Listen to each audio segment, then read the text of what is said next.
ज्या शब्दात कधी कोणी कर्तृत्व शोधण्याचा प्रयत्न करत नाही, घंटा अशा शब्दाचा चित्रपट घेऊन एक कर्तृत्व साध्य करणार आहात तुम्ही तिघंजणं. पहिला प्रश्न, वयवर्ष 27, 25 आणि 16. तर ह्या वयात रोस्टला सामोरे जातानाचा एक्सपिरियन्स काय होता? मला तुमचे चेहरे इतके आवडत होते, खास करून तुझा. मुळात आम्हाला रोस्ट होणार आहे हेच माहिती नव्हतं, आम्हाला काहीतरी होणार आहे एवढंच माहिती होतं. आणि तरी मी म्हणेन की आम्हाला त्याची सवय आहे, कारण तो तसं करतो इन जनरल. पण आमच्या दोघांसाठी ते फारच एक खूपच भाजणारा अनुभव होता तो. आणि तुला आमचा चेहरा बघितल्यावर ते कळालंच असेल. पण मजा आली मला. की मला मजा कशाची आली तर आमच्या सिनेमाच्या प्रेस कॉन्फरन्सला असं काहीतरी झालं. आणि आय एम शुअर की हे खूप व्हायरल होणार आहे, कारण अतिशय युनिक आणि न ऐकलेल्या गोष्टी यातनं बाहेर निघालेल्या आहेत या आमच्या रोस्टमधनं. आणि आमची फिल्मही तशीच आहे, 14 ऑक्टोबरला जी येते, घंटा, एक आगळा वेगळा प्रयत्न. सो छान सगळं जुळून येते, याचा मला आनंद आहे. सक्षम, तुला बऱ्याचदा पाहिलेलं आहे आणि इथेही तू असा गोंडस वगैरे आहेस, तर कितीसा गोंडसपणा ह्यात पाहायला मिळणार आहे घंटामध्ये? मुळात ही फिल्म गोंडस नाही आहे, त्यामुळे गोंडसपणा ह्याच्यात खूप कमी आहे. आणि आमच्या आत्ताच्या जनरेशनला रिलेट होणारे किस्से, रिलेट होणाऱ्या गोष्टी, रिलेट होणारे डायलॉग्स, असं सगळं ह्या फिल्ममध्ये खूप जास्त इन्कॉर्पोरेट केलेलं आहे. त्यामुळे नक्कीच आमच्या जनरेशनला ही फिल्म खूप रिलेट होईल, कारण आता टायटलच घंटा आहे, जो शब्द खूप कॉमन आहे. त्यामुळे मला असं वाटतं की ही फिल्म नक्कीच सगळे रिलेट करतील. आणि नॉट जस्ट आवर जनरेशन, मोठ्यांना पण ही फिल्म नक्की आवडेल. अमेय, तुझ्याकडनं आम्ही आगळे वेगळे प्रयत्न पाहतच असतो. सोशल मीडियाचा तू किंग झालेला आहेस, म्हणजे अगदी कॅम्पेनच्या बाबतीत वगैरे. तर घंटाबद्दलचा एक्सपिरियन्स काय सांगशील, कसा होता? आगळे वेगळे प्रयत्न करायचो मी, पण आज जो टोस्ट होत होता माझा, त्याला सामोरं जायचा मी एक केविलवाणा प्रयत्न केला आणि तो पूर्णपणे फसला. पण मला असं वाटतं की मी त्या बाजूला असतो ऑडियन्समध्ये तर मला जास्त मजा आली असती. पण काय आहे, मागच्या जन्मीची काहीतरी पापा असणार माझी, तर ती आज सगळी धुवून निघाली. आणि ह्या जन्मीचीच पाप आहे. ते कास्टिंग काउचच फार मोठा पाप आहे असं मला वाटतं. पण त्यात सुद्धा ना लोकांनी हे लक्षात घ्यायला पाहिजे की तो सगळा अभिनय हो, ते सगळं स्क्रिप्टेड आहे. त्यामुळे आज जे इथे आमच्याबरोबर झालं ते परत कोणाही बरोबर होऊ नये, कारण ते खूपच खतरनाक होतं जे काही झालं ते.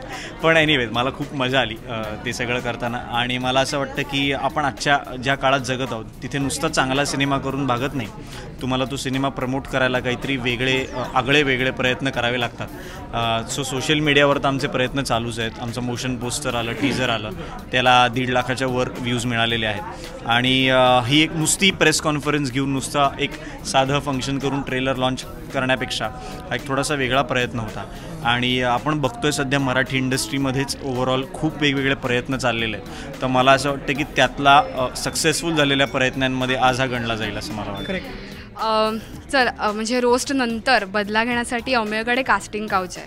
तुमचा काय प्लॅन आहे की रोस्टचं हे जे झालेलं आहे त्याचा बदला कसा आणि कशा प्रकारे? नाही, काहीच प्लॅन नाही आहे. आत्ता पण माझा चेहरा मॅच हरल्यानंतर टीमचा जो वॉटर बॉय असतो त्याची जशी परिस्थिती असते तशी माझी झालेली. त्यामुळे कोणाचा काही बदला घेण्याचं मला तरी वाटत नाही आहे, कारण की बदला घ्यायला गेलो तर अजून काही गोष्टी ऐकायला लागतील ज्या मला ऐकायच्या नाही आहेत. पण प्रॉब्लेम असा की या वॉटर बॉयच्या तोंडचं पाणी पळालं, त्याचं काय करणार? नाही, काय बोलू ना, म्हणजे काय बदला घेणार आणि असं काय, म्हणजे आता माझा आता चाललंय की आता जे लोक मला बोलले त्यांच्याबद्दल मी काय काय बोलू, काय काय आठवू. कारण अक्षरशः म्हणजे मी जन्मलो नव्हतो त्याच्या आधीपासूनच्या गोष्टी उकरून उकरून उकरून आज म्हणजे आमचा इकडे अक्षरशः टोस्टरमध्ये टाकून टोस्ट केलेला आहे. बरं, महेश सरांना काही बोलूच शकत नाही म्हणजे ते काही बोलू शकतात, मला त्यांचा तो हक्क आहे. पण बाकी असं मला वाटतं की सगळे कोस्टार्सच आहेत, तर आयुष्याच्या वाटेवर कधी ना कधीतरी कुठेतरी काहीतरी आम्हाला सगळ्यांना काहीतरी सापडेलच. तो देखेंगे आगे क्या होता है अभी उसका. नक्कीच. मला हे पाहताना थोडंसं कन्फ्युजन होतं, म्हणजे इकडे येऊन स्टेजवर येऊन अगदी दिग्गज लोक आली पण कोणीही तुमची स्तुती केलेली नाही आहे, तर ती एक्झॅक्टली फिलिंग कशी आहे? म्हणजे खूप छान वाटतंय की खूप काय, कसं छान वाटेल सांगा मला. तू म्हणजे कर्तृत्वाचा उल्लेख केलास ना, त्याचे वाभाडे काढले गेले आमचे. नाही पण काय आम्ही प्रयत्न करत होतो हसायचा, स्माईल करायचा, असं दाखवायचं की आम्हाला कसं काहीच फरक पडत नाही. पण हातमध्ये खूप त्रास होत होता, खूप जळत होतं मला. खूप वाईट वाटतं याचा. पण त्यांनी जे माझे दुर्गुण सांगितले तर मी आज अशी शपथ घेतो की ते सुधारायचा मी बिलकुल प्रयत्न करणार नाही. स्पोर्ट. चांगलं न बोलणारीच माणसं जर आसपास असतील तर एक चांगलं असतं असं जनरली लोक म्हणतात, पण ते खूप चुकीचं आहे. वाईट बोलणारी माणसं ही कोणालाच खरं तर नको असतात, आणि आज ते एक्झॅक्टली आमच्याबरोबर झालं. पण जे काही झालं ते बऱ्यापैकी पॉझिटिव्हली घेतलं आहे आम्ही. जसं हा अजिबात बदलणार नाही, तसं आता आमच्या दोघांवरती पण काही काही जबाबदारी आहे. नाही नाही, खरंच आहे. मी बदलीन असं मी ठरवलंय.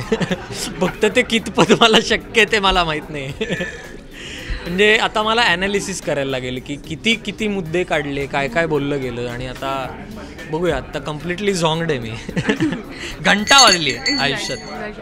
नमस्कार, मी अमेय वाघ. तुम्ही बघताय राजश्री मराठी. सबस्क्राईब करा, लाईक करा, शेअर करा. राजश्री मराठी.